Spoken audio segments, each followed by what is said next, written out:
আমরা শুনেছি চায়নাতে মার্সিন থেকে অ্যাডমিশন নিলে নাকি দেশে ব্যাক করতে হয়। তো কিভাবে মার্সিন থেকে অ্যাডমিশন নেওয়ার পরও সেম ভিসাতে দেশে ব্যাক না করে মেজর কন্টিনিউ করতে পারি? তো আমাদের মধ্যে আসলে সবার মধ্যে একটা কনফিউশন আছে যে মার্সিন থেকে আমি যদি জানাতে আবেদন করি হয়তো বা ফিফটি কেস বা অনেক সময় বা বেশিরভাগ শিক্ষার্থী দেশে ব্যাক করে সেপ্টেম্বর অ্যাডমিশন নেওয়ার আগে। তো কী কারণে তারা দেশে ব্যাক করে বা কেন বা দেশে ব্যাক করতে হয়? তো আমি কিভাবে চায়নাতে মার্সিন থেকে অ্যাডমিশন নিয়ে দেশে ব্যাক না করে সেপ্টেম্বরে ওই ভিসাতে কন্টিনিউ করতে পারি, এই ব্যাপারগুলো নিয়ে একটু আলোচনা করার চেষ্টা করবো। তো প্রথমেই বলবো যে কেন ব্যাক করতে হয়। তো আপনি যদি মার্সিন থেকে অ্যাডমিশন নেন, মেইনলি মার্সিন থেকে যে স্কলারশিপগুলো প্রোভাইড করে, যে ভার্সিটিগুলো অ্যাডমিশন ওপেন রাখে, তাদের মধ্যে maximum university language program offer করে। লাইক মার্সিন টেককে আমরা ছোটোখাটো কথা বলতে পারি ল্যাঙ্গুয়েজ ইনটেক।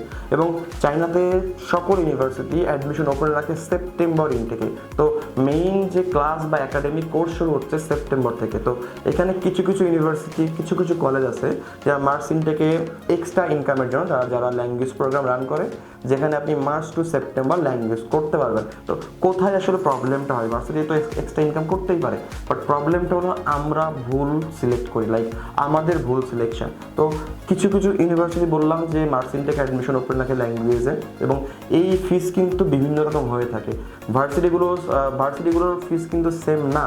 আপনার একটা ভোকেশনাল কলেজের যে ফিস, লাইক টিউশন ও হোস্টেল ফিস 6 মান্থের জন্য, সেটা কিন্তু একটা ইউনিভার্সিটির না। একটা লো র্যাঙ্ক বা মিডিল র্যাঙ্ক ভার্সিটির যে ফিস, সেটা কিন্তু টপ র্যাঙ্ক ভার্সিটির ফিস না। দ্যাট মিনস ফিসগুলো পার্থক্যের কারণে কিন্তু আসলে আমাদের এই প্রবলেমটা হয়।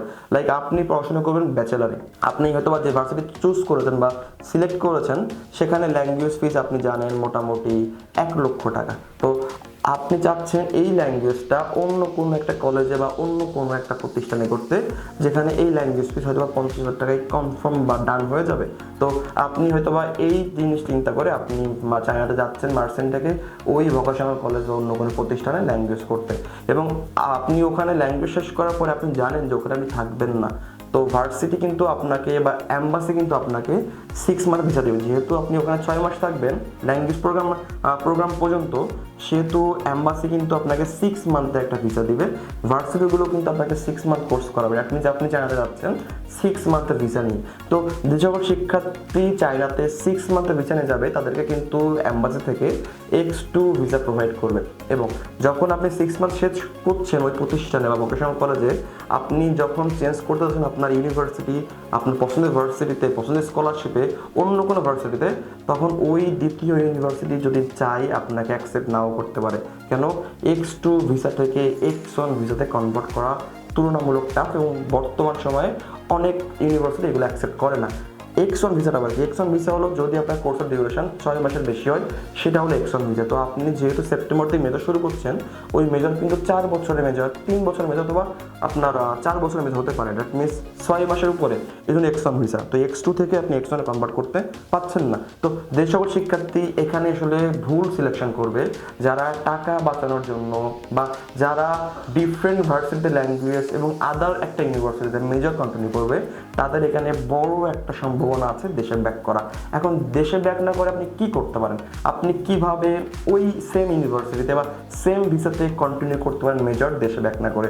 সেটা হলো অবশ্যই প্রথমে চুজ করবেন ল্যাঙ্গুয়েজ প্লাস মেজর সেম ইউনিভার্সিটিতে। যেহেতু আপনি ওখানে মেজরই করবেন, সেহেতু আপনাকে এমন একটা ভার্সিটি সিলেকশন করতে হবে যেখানে আপনি 6 মান্থ ল্যাঙ্গুয়েজ করবেন এবং সেখানে আপনি মেজর করবেন। হতে পারে ইউনিভার্সিটির ল্যাঙ্গুয়েজ ফিসটা বেশি, বাট আপনি বেশি হলেও ওখানে দিয়ে আপনি পড়াশোনা করবেন। হতে পারে আপনি ওই ইউনিভার্সিটিতে কিন্তু মেজরে ভালো একটা স্কলারশিপ পেতে পারেন। এবং আমরা ইতিপূর্বে যেটা দেখেছি বা আমরা এখন যে কাজ করছি, আমরা কাজের সময় যেটা দেখছি, যত ভালো স্কলারশিপ, যত ভালো ইউনিভার্সিটি র্যাঙ্কিং, তত বেশি language fees. That means language fees যদি আপনি বেশি দেন, সেক্ষেত্রে আপনার খুব একটা সমস্যা হচ্ছে না মেজরে অ্যাডমিশন পেতে। এবং আপনি কিন্তু আফটার 6 মান্থ ল্যাঙ্গুয়েজ কমপ্লিট করার পরেই কিন্তু সেপ্টেম্বর থেকে সেম ইউনিভার্সিটি আপনি কিন্তু কোর্স রান করতে পারছেন। কেন? ভার্সিটিগুলো কিন্তু আপনাকে 4.5 বছরের একটা কোর্স ডিউরেশন দিচ্ছে। ভার্সিটিগুলো কিন্তু আপনার 4.5 বছর জন্য আপনাকে এনরোল করছে। দ্যাট মিনস তারা জানে যে আপনি এখানে ল্যাঙ্গুয়েজ করবেন, এখানে মেজর দিবে, এবং তখন তারা কিন্তু আপনাকে রেসিডেন্ট পারমিট অফার করছে 1 বছরের জন্য, এবং যেটা আপনি প্রতি বছর রিনিউ করে থাকতে পারেন। এখানে আপনাকে দেশে ব্যাক করতে হবে না। আরও কিছু শিক্ষার্থী আছে এখানে যে যারা ডিরেক্ট ল্যাঙ্গুয়েজ না যেয়ে যারা শুধু ডিরেক্ট মেজর যারা চুজ করবে, তাদেরও কিন্তু খুব একটা বিপদে পড়তে হবে না। কারণ আপনি যদি মার্সিন থেকে ডিরেক্ট মেজর চুজ করেন, হতে পারে আপনার প্রোফাইল লো, আপনি চাচ্ছেন না এই প্রোফাইলে, আপনি জানেন যে এই প্রোফাইলে খুব একটা ভালো স্কলারশিপ সেপ্টেম্বর আসবে না, আপনাকে পেমেন্ট করে পড়তে হবে, তো আপনার ক্ষেত্রে আসলে খুব একটা যুক্তিযুক্ত হবে না যে ল্যাঙ্গুয়েজ ফিজ আলাদা করে পেমেন্ট করা আবার মেজর পেমেন্ট করা, ডাবল একটা কস্টিং হয়ে যাবে। সেক্ষেত্রে কিন্তু আপনি চাইলে ডিরেক্ট মেজর চুজ করতে পারেন, এবং ডিরেক্ট মেজর যদি আপনি অ্যাপ্লাই করেন সেক্ষেত্রে কিন্তু আপনার দেশে আসার কোনো সম্ভাবনা নাই, কারণ ভার্সিটি জানে যে আপনি এখানে 4 বছর পড়তে আসছেন এবং এই 4 বছর আপনি এখানেই থাকবেন, তো তো তারা কিন্তু সেইভাবে কিন্তু আপনাকে ভিসাটা কিন্তু দিবে, এটা কিন্তু দেশে আসার কোনো ভয় নাই। তো আসলে এটা আসলে যোগ বিয়োগ বা সমীকরণ একটা ব্যাপার, এটা আপনাকে খুব ভালো বুঝতে হবে। শুধু অন্যের কথাই বা অন্য গ্রুপ বা কোনো বড় ভাইয়ের কথা হুট করে কোনো সিদ্ধান্ত নেওয়া ঠিক হবে না। বাট যদি আপনি চান, চায়নার উচ্চশিক্ষা নিয়ে যদি কোনো কনফিউশন থাকে আপনার, কোনটা চুজ করবেন, কীভাবে চুজ করবেন, কীভাবে অ্যাপ্লিকেশন করবেন, বা total A to Z part, আপনার চাইলে আমাদের টিমের সাথে যোগাযোগ করতে পারেন। আমরা ওয়াইডার কনসালটেন্সি 6 বছর বেশি সময় ধরে চায়নার বিভিন্ন ইউনিভার্সিটি স্কলারশিপ নিয়ে কাজ করে আসছি। আশা করি আপনার উচ্চশিক্ষার জার্নি ডব্লিউডব্লিউ সেটার সাথে শুভ হবে। ভালো থাকবেন, আসসালামু আলাইকুম।